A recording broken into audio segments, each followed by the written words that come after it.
Good evening, it's 8 o'clock. The top headlines tonight. 22-year-old activist Disha Ravi gets bail. Strong words from a Delhi judge.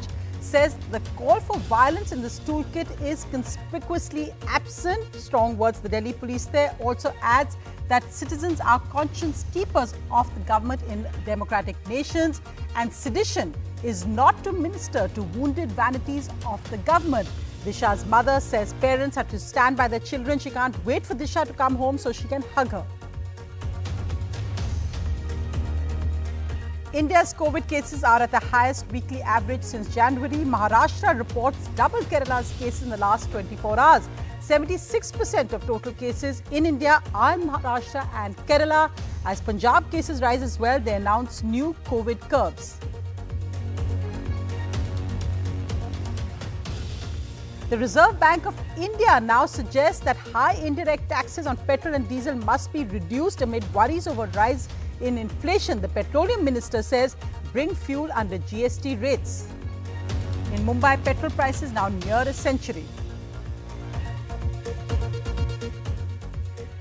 The BJP sweeps Gujarat. Prime Minister Modi and Amit Shah's stronghold.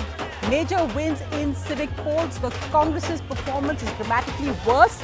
Meanwhile, the surprise is AAP's strong debut. It's now the main opposition in Surat's civics polls.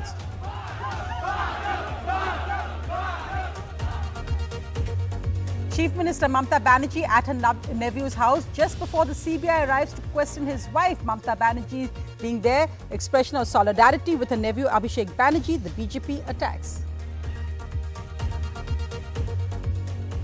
Huge crowds as Bengaluru school staff protest. The schools are upset over a fee cut ordered by the government. And the sounds of Mars for the first time from the rover Perseverance. An NDTV exclusive. The NASA lead of this project, Dr. Swati Mohan, joins us. And actually for all of my colleagues at JPL, it was business as usual.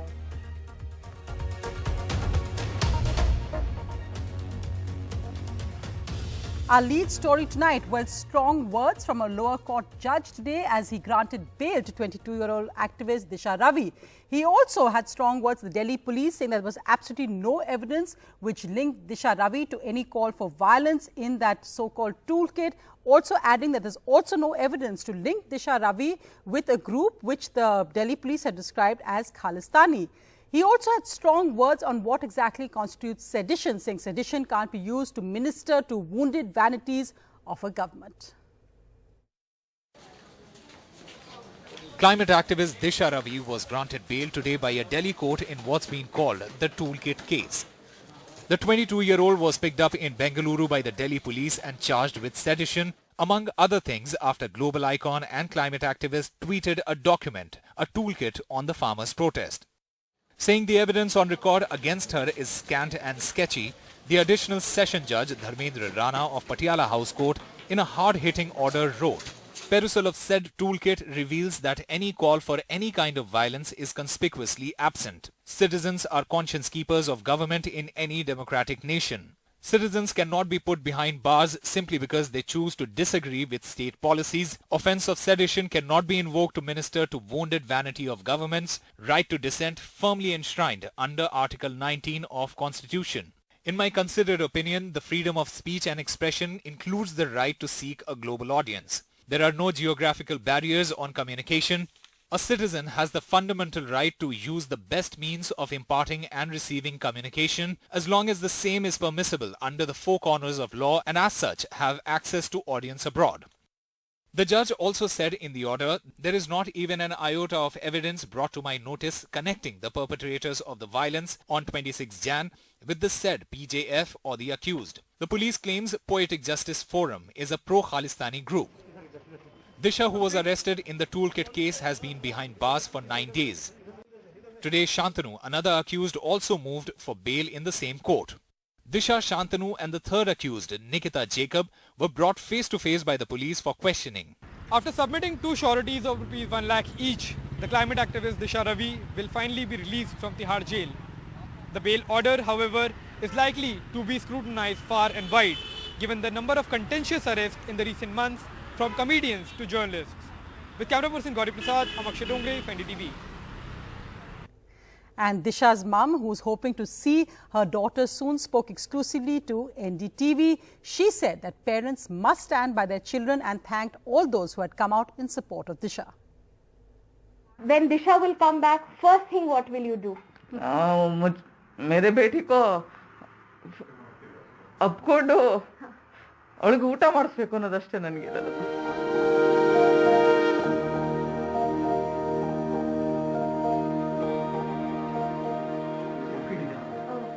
आप उसे खाना खिलाएंगे when she comes first. For last 9 days जब दिशा आपसे phone पे बात कर रही थी, आपके हस्बैंड से, she was talking to her parents. How was she? Was she strong? Was she giving you confidence? Were you giving her confidence? No. ಅವಳೇ ತುಂಬಾ ಸ್ಟ್ರಾಂಗ್ ಇದ್ದಾಳೆ. ಅವಳೇ ನಮಗೆ ಹೇಳ್ತಾ ಇದ್ಲು, ಸ್ಟ್ರಾಂಗ್ ಆಗಿರಿ, ಏನೂ ಆಗಿಲ್ಲ, ಎಲ್ಲ ಸರಿಯಾಗಿ ವಾಪಸ್ ಬರ್ತೀನಿ, ನಾನೇನು ತಪ್ಪು ಮಾಡಿಲ್ಲ, ನೀವು ಸ್ಟ್ರಾಂಗ್ ಆಗಿರಿ ಅಂತ. दिशा आपको कॉन्फिडेंस दे रही थी, आपको दिलासा दे रही थी. दिशा कैसे, आप क्या लग रहा था जब आप दिशा को वीडियो पे देखा आपने उसको? नहीं फोन कॉल पे. फोन कॉल में मुझको फील हो गया वो बहुत स्ट्रांग है, बहुत बोल्ड है, ऐसे फील हो गए. Are you a confident, strong mother after the last 9-10 days, after everything that you have been through? आपको और ज्यादा strength, आपको confidence और ज्यादा महसूस हो रहा है? अभी हो रहा है. अभी और ज्यादा हो रहा है. What is your message to the parents? Because a lot of parents have also become scared after watching this news. Just 22 years old, college student. A lot of parents have become apprehensive. What is your message as a parent to them? ಮಕ್ಕಳು ಒಳ್ಳೆ ದಾರಿಲಿ ಹೋದಾಗ ನಾವು ಅವ್ರಿಗೆ ಪ್ರೋತ್ಸಾಹ ಕೊಡ್ಬೇಕಲ್ವಾ. ಅವ್ರನ್ನ ನಾವು ಕೆಲವು ಸರಿ ತರ ಆಗುತ್ತೆ, ಆದಾಗ ನಾವು ಸ್ಟ್ರಾಂಗ್ ಆಗಿ ಅವ್ರಿಗೆ ಬೆನ್ನಿಗೆ ನಿಂತ್ಕೋಬೇಕು ಅಷ್ಟೇ madam. It's also interesting, of course, that Judge Rana's strong judgment, how lower court judges in Delhi are coming out with extremely important judgments. The recent Priya Ramani case, another example. Meanwhile, moving to the other big headline, the latest on COVID cases. Well, the daily COVID cases weekly average is now touching almost 13,000. That's the highest since January if you look at the 7-day average there. However, today the government said that the new variants are not leading to the rise in cases in states like Maharashtra and Kerala. 2 variants हैं, ये पहले भी detect हुए हैं हमारे system में well before the INSACOG was established. जैसे कि E484K जो है वो मार्च और जुलाई के आसपास भी विजिबल था और इसका कोई इफेक्ट नहीं था. तो ऐसे ही दूसरा वेरिएंट भी पहले भी नोन है कि रहा है और इसका कोई असर नहीं था. लेकिन इस चीज को बिल्कुल डेफिनेटिव तरीके से कहना कि जो आज हो रहा है वो उनके साथ इन चीजों का रिलेशन है कि नहीं है, this is work in progress. And the Punjab Chief Minister, after a review meeting, has ordered curbs on indoor and outdoor gatherings. That's, of course, as cases are rising in Punjab as well. The number of people allowed at gatherings will be restricted. Testing will be ramped up to 30,000 per day in the state and various other measures as well. Well, the other big headline, the RBI suggested today that high taxes on fuel be cut, saying that high indirect tax rates on petrol and diesel are one reason for elevated inflation. They suggested reduce high indirect taxes, also for calibrated, coordinated cuts by the centre and states. Inflation, excluding food and fuel, were elevated at 5.5% in December. Various states have started cutting their share of the taxes as petrol and diesel prices today touched a new high across 3 metros after fuel prices hiked again today after a 2-day pause. With this, in some cities, you can see Delhi there higher, but in cities like Mumbai, petrol is now hitting almost a century. This is after it's already hit a century in parts of Rajasthan and Madhya Pradesh. The petroleum minister said today that this should come under GST, that fuel should come under GST as well. Well, moving to the big political news, and civic elections are now being watched as closely by main political parties, and a big win for the BJP in Gujarat. So, for satisfaction there for Prime Minister Modi and Home Minister Amit Shah, both of whom, of course, are from Gujarat. But also a surprise from AAP. Akhilesh has the latest. Akhilesh, how is the BJP seeing this win? Why is it a morale booster? And also, of course, the opposition, Congress, doing extremely badly, worse than last time, considering the last time the tight fight in the assembly elections. It's completely changed the scenario this time around with the debut of AAP. Absolutely, Sonia. As far as the Aam Aadmi Party is concerned, it did wonderful in Surat, which is a stronghold of the Congress party, used to be, because Hardik Patel, he comes from that area, but this time Aam Aadmi Party has completely decimated the Congress party in Surat, and the Congress has scored only 0. The Congress did not score any seat in Surat municipality, and as far as the Aam Aadmi Party is concerned, they won because the Patidar votes were transferred to Aam Aadmi Party, and despite Hardik Patel being there. And as far as the BJP is concerned, of course, it's a big victory for the BJP and it's a big relief to Chief Minister Vijay Rupani, because in the last assembly elections, we have seen that how the BJP had hardly managed to form the government in Gujarat. And next year, there are assembly elections due in Gujarat. So obviously, it's a big moral booster for the BJP because it's a big win, and it's better, it's a bigger win than compared to the last election. Right, Akhilesh, thanks so much. And as you said, with the assembly elections coming up, this is a big morale booster for the BJP. And let's just look at news from around the country. Well, in Bengaluru, crowds, thousands of teachers and school staff of private schools out there. Look at these drone shots released by the teachers' associations and the staff of these private schools. They're protesting against what they say is an unfair cut of fees by 30% by the state government. The state government maintains that this is needed since right now schools are mainly online. Teachers and schools say that they don't have enough to pay the teachers.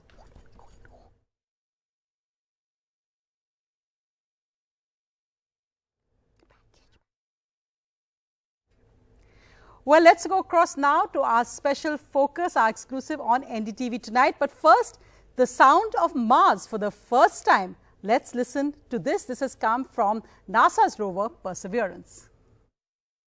Applicant indicate chute deployed. Heat shield set. Their first look at the surface. 30 meters per second, altitude of about 300 meters.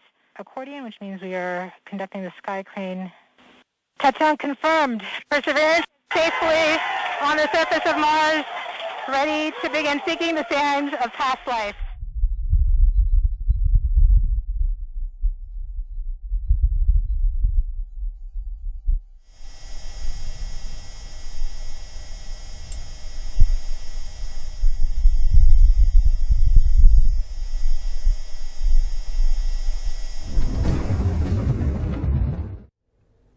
Absolutely amazing. This is NASA's biggest, most advanced rover on Mars. And joining me this evening on NDTV is Dr. Swati Mohan, the lead for this project. So, Dr. Mohan, thanks so much. You, of course, we all saw you during that heart-wrenching, thrilling moments of perseverance as the rover took off. And that's been described as 7 minutes of terror. Dr. Mohan, relive for us those 7 minutes. Thank you. So the 7 minutes of terror refers to entry, descent, and landing, because it takes roughly 7 minutes from the top of the atmosphere to reach the ground successfully. And in those 7 minutes, the spacecraft has to go through numerous configuration changes and high dynamic events and in order to be able to reach the ground safely. And every single one of those events has to happen completely in sequence, on time, and exactly as planned. If any one thing goes wrong, then it would start a cascade and the whole thing would end in a very, very bad day. What makes it even more terrifying to those of us in mission control is because it takes over 11 minutes for the signal to get from Mars to Earth. So by the time we hear that we've hit the top of the atmosphere, that information is already 11 minutes old. So Perseverance is either on the ground in a nice, neat rover configuration or splattered, and there's nothing that we in mission control can do in those 7 minutes to help it. So we tried to do our best to set it up to succeed at the top of the atmosphere just before it gets there, and then everything else is Perseverance on her own to execute entry, descent, and landing. So an 11-minute delay there must have seemed like a lifetime.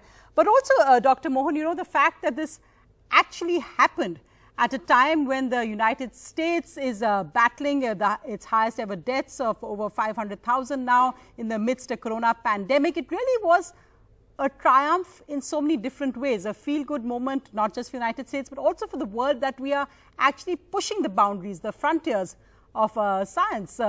How difficult was it working through the pandemic to have this happen?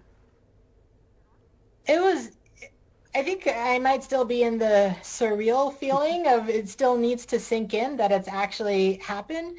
We spent so much of our energy just focusing on just take the next step forward. What's the next step that you need to do? You know, keep your head down and do what you need to do to get the next step. The whole last year of trying to reinvent how we do operations in the midst of a global pandemic when we can't be with each other and can't communicate through means and have to do things remotely and rely on, you know, internet connections and people's home stations in order to do work has been difficult and in some sense isolating because we had grown used to working together as a team and being efficient.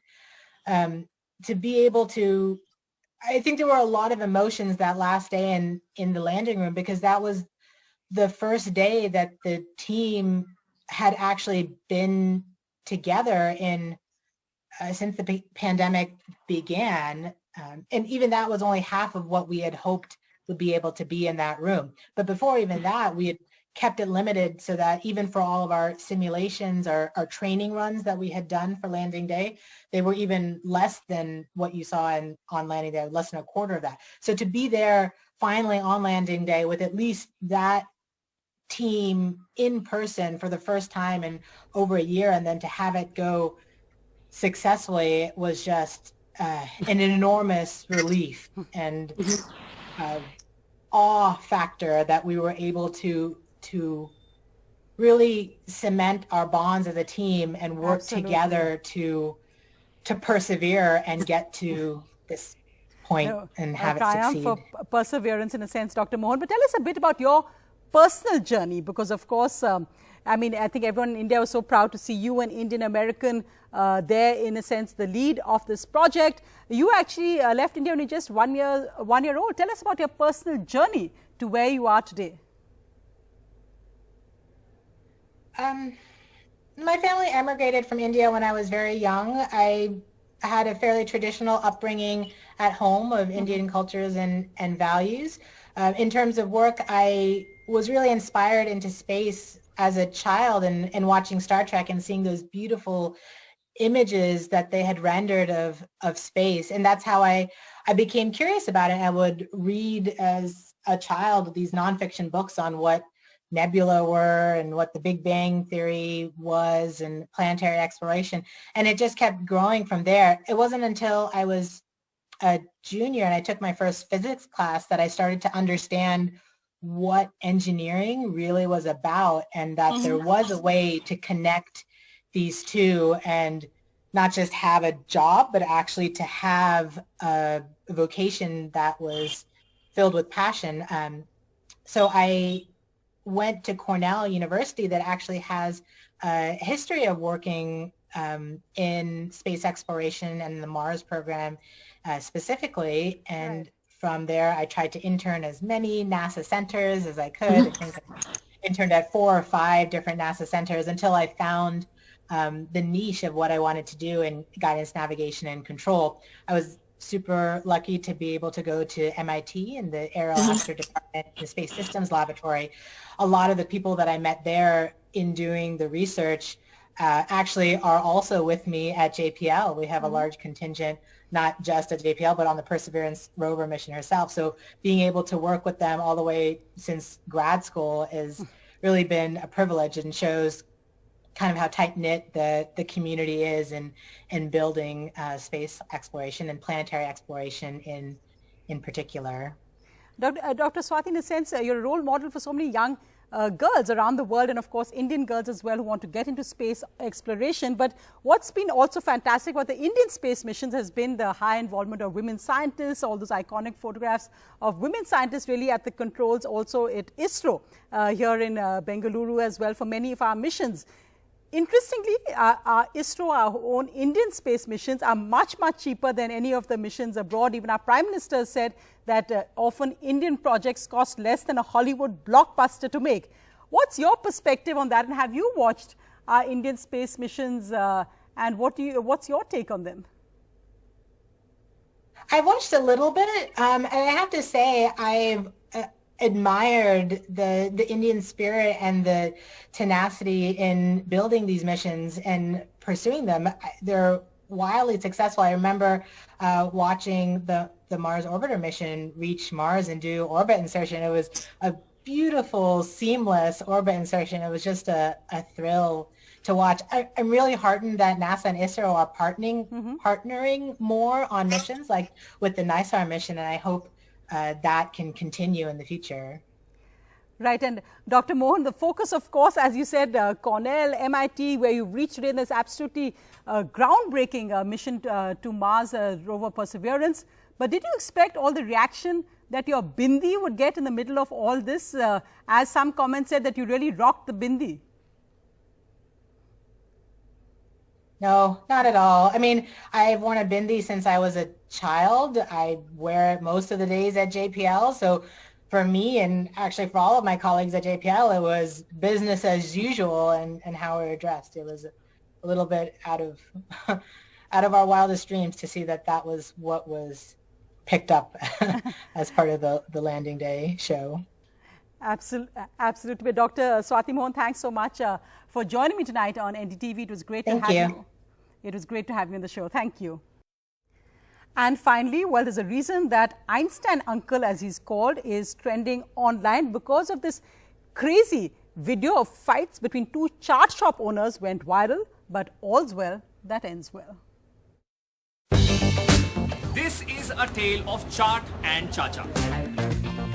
Many are comparing him to Einstein, and few think that he resembles Virus, character played by Boman Irani in 3 Idiots.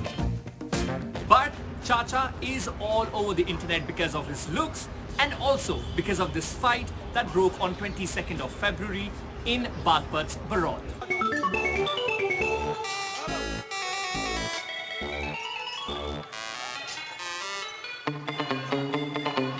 But as per 40-year-old Harinder, aka Chacha, the fight was over customers. Shop in their competition would ask their customers to return their chaat. बिकती तो इनकी है नहीं, चिल्ला में आगे दुकान पड़े, वापसी कर जा, मार पिटाई करें। आज भी आपके साथ यही? हाँ, आज यही काम करा। Bagpat police has arrested total 8 men from both the sides in the matter. And now, many are giving it title of Thane mein party ho rahi hai. That's all the chaat I can have with you. This is Arun Singh for NDTV.